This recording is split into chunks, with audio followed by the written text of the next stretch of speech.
The other Wes Moore, one name, two fates.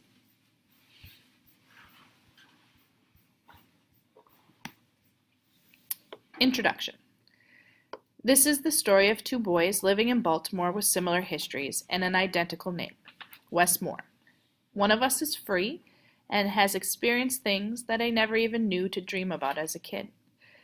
The other will spend every day until his death behind bars for an armed robbery that left a police officer and a father of 5 dead. The chilling truth is that his story could have been mine. The tragedy is that my story could have been his. Our stories are obviously specific to our two lives, but I hope they will illuminate the crucial inflection points in every life, the sudden moments of decision where our paths diverge and our fates are sealed. It's unsettling to know how little separates each of us from another life altogether. In late 2000, the Baltimore Sun published a short article with the headline, "Local Graduate Named Rhodes Scholar." It was about me. As a senior at Johns Hopkins University, I received one of the most prestigious academic awards for students in the world. That fall, I was moving to England to attend Oxford University on a full scholarship. But that story had less of an impact on me than another series of articles in the Sun about an incident that happened just months before, a precisely planned jewelry store robbery gone terribly wrong. The store's security guard, an off-duty police officer named Bruno Prothero, was shot and killed after he pursued the armed men into the store's parking lot. A massive and highly publicized manhunt for the perpetrators ensued. 12 days later, it ended when the last 2 suspects were apprehended in a house in Philadelphia by a daunting phalanx of police and federal agents. The articles indicated that the shooter, Richard Antonio Moore, would likely receive the death penalty. The sentence would be similarly severe for his younger brother, who was also arrested and charged. In an eerie coincidence, the younger brother's name was the same as mine. 2 years after I returned from Oxford, I was still thinking about the story. I couldn't let it go. If you'd asked me why, I couldn't have told you exactly. I was struck by the superficial similarities between us, of course. We'd grown up at the same time, on the same streets, with the same name. But so what? I didn't think of myself as a superstitious or conspiratorial person, the kind who'd obsess over a coincidence until it yielded meaning. But there were nights when I'd wake up in the small hours and find myself thinking of the other Wes Moore, conjuring his image as best I could. A man my age lying on a cot in a prison cell, burdened by regret, trying to sleep through another night, surrounded by the walls he'd escape only at death. Sometimes in my imaginings his face is mine. There's a line at the opening of John Edgar Wideman's brilliant Brothers and Keepers about the day he found out his own brother was on the run from the police for an armed robbery. The distance I'd put between my brother's world and mine suddenly collapsed. Wherever he was running for his life, he carried part of me with him. But I didn't even know the other Wes Moore. Why did I feel this connection with him? Why did I feel like he carried part of me with him in that prison cell? I'm worried that I was just being melodramatic or narcissistic. But still, I couldn't shake it. Finally, one day I wrote him a simple letter introducing myself and explaining how I'd come to learn about his story. I struggled to explain the purpose of my letter and posed a series of naive questions that had been running through my mind. Who are you? Do you see your brother? How do you feel about him? How did this happen? As soon as I mailed the letter, the crazy randomness of it all came flooding in on me. I was sure that I'd made a mistake, that I'd been self-indulgent and presumptuous and insulting, and that I'd never hear back from him. A month later, I was surprised to find an envelope in my mailbox, stamped with a postmark from the Jessup Correctional Institution in Maryland. He'd written back. "Greetings, good brother," the letter started out. "I send salutations of peace and prayers and blessings and guidance to you for posing these questions, which I'm going to answer, inshallah.